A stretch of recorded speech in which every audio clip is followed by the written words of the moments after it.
드리겠습니다. YSPMC 차현신 대표 자리해 주셨습니다. 대표님 안녕하세요. 안녕하세요. 네, 안녕하세요, 여러분. 부동산 멘토 여왕 차현신입니다.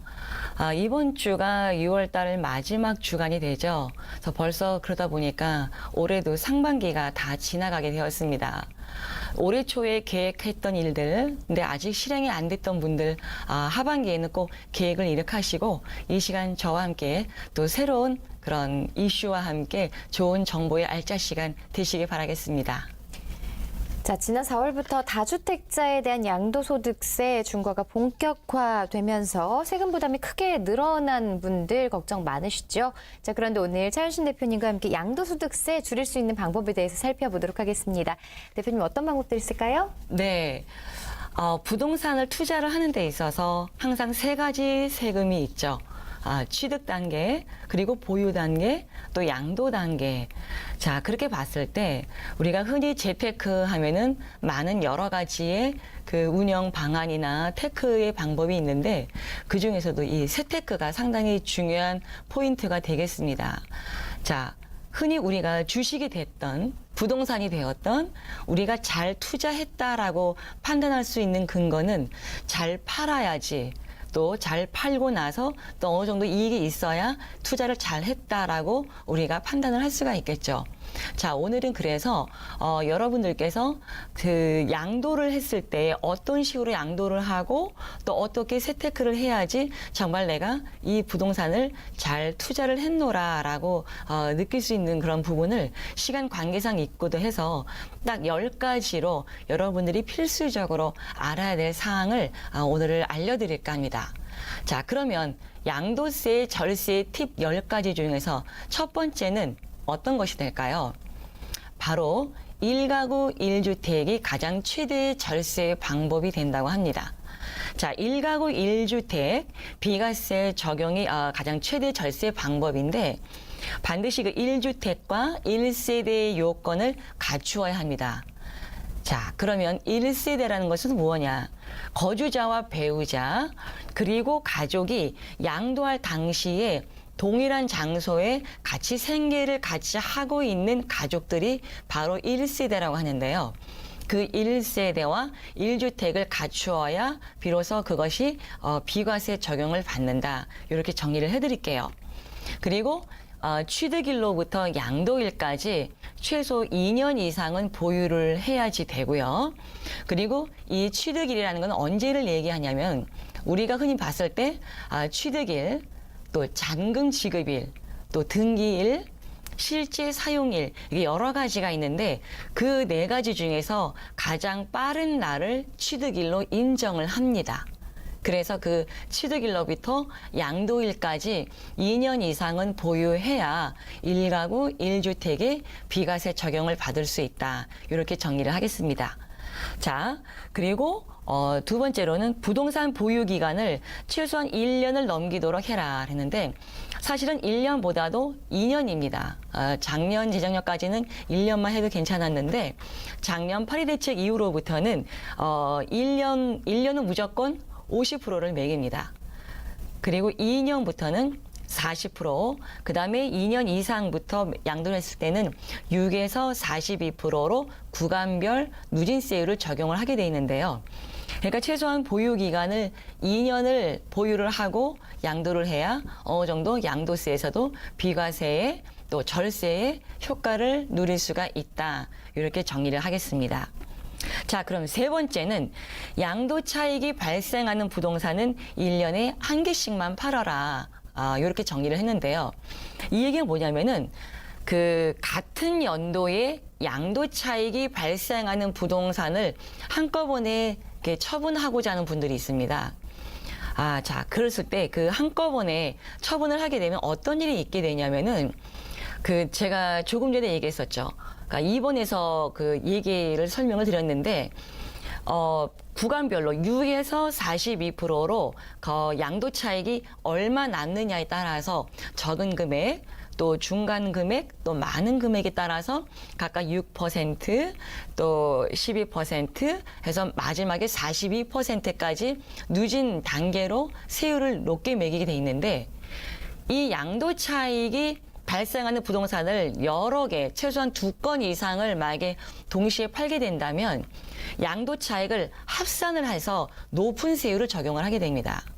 그러면 제가 조금 전에 말씀했듯이 구간별로 양도 차익의 금액에 따라서 세율이 낮은 세율부터 높은 세율까지 단계가 있는데 이 양도 차익이 나는 부동산을 여러 건을 한꺼번에 처리하게 되면은 그 양도 차익을 다 합산을 하기 때문에 세법에서는 높은 세율을 안고 갈 수밖에 없는 거죠. 그러니까 반드시 1년에 한 개씩 처분해라라고 그렇게 정의를 하겠습니다. 다만 양도 차익이 없으면 상관이 없는데 양도 차익이 있는 부동산을 발생할 경우에는 반드시 1년에 하나씩 처리하라 이렇게 말씀을 드리겠고요. 그다음에 양도 차익이 많이 생기는 주택을 가장 늦게 팔아라. 그래서 아까 말씀드린 대로 1가구 1주택의 비과세를 활용을 해서 여러 채의 주택을 보유하고 처분해야 한다면 반드시 한꺼번에 사지 말고 하나씩 하되 1년에 한 개씩 파는 것이 가장 좋고 양도 차익이 가장 많이 생기는 것을 가장 늦게 팔아라. 왜 그러냐고요? 보유 기간에 따라서 또 공제를 받는 금액이 다른 것이 있기 때문에 장기 보유 특별 공제라는 것이 있어서 오랫동안 보유하면 할수록 더욱더 많이 공제를 받는 게 있어서 양도 차익이 많이 발생하는 것은 가장 늦게 파는 계획을 가지셔라. 이렇게 말씀을 드리겠습니다. 자, 그리고 5번째로는 일시적인 1가구 2주택을 활용을 하셔라라고 또 이렇게 얘기를 하겠습니다. 자, 이런 경우가 있죠. 이사를 가려고 집을 샀는데 아직 집이 미처 팔리지 않았습니다. 그러면 기존 주택과 새로 산 주택이 일시적으로 2주택이 된단 말이죠. 그랬을 때 그것은 일시적인 1가구 2주택은 그냥 1가구 1주택으로 인정을 해서 비과세 적용을 받게 되는데요. 단 요건이 있습니다.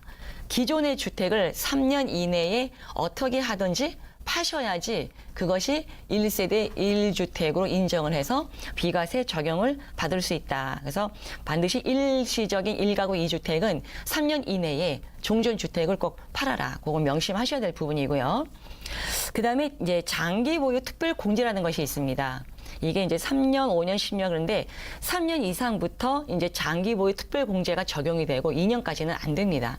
그래서 3년 이후부터 이제 장기 보유 특별 공제다 해서 3년, 4년, 5년 해가지고 10년까지 매년마다 추가적으로 장기 보유 특별 공제를 하게 되는데 이것은 이제 취득이나 보유 단계에서는 해당이 안 되고 양도했을 시에 이 부동산을 해당 부동산을 얼마만큼 보유를 했느냐에 따라서 그만큼 공제율이 많이 얻을 수 있다라는 점, 그것도 알아두시면 되겠습니다.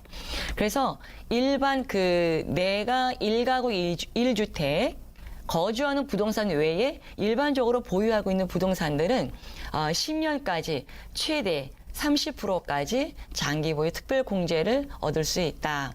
이렇게 기억을 해두시면 아마 유용할 것입니다. 또 그리고 이제 양도세 신고는 미리미리 예정 신고를 꼭 해두셔라라고 얘기를 합니다. 자, 그건 뭐냐면은 보통 양도를 하고 나서 어영부영하다가 놓고 잊어버리는 경우가 많습니다. 그러면 괜히 그것이 이제 신고 불이행, 의무 불이행이 돼서 가산세를 얻게 되는데 정말 억울한 세금을 내게 되는 거가 되는 거죠. 그 때문에 양도일로부터 2개월 이내에 반드시 양도세 신고를 해야 되는데 그 2개월이라는 거는 내가 만약에 6월 10일 날 양도를 했으면 6월 말일부터 2개월까지입니다. 그러니까 양도일이 속한 달의 말일부터 2개월 이내에 신고를 반드시 하셔야 되고 그 기한 내에 신고를 하지 않으면 의무 불이행이 돼서 가산세가 부과된다라는 점 꼭 기억을 해두셔야 되겠고요.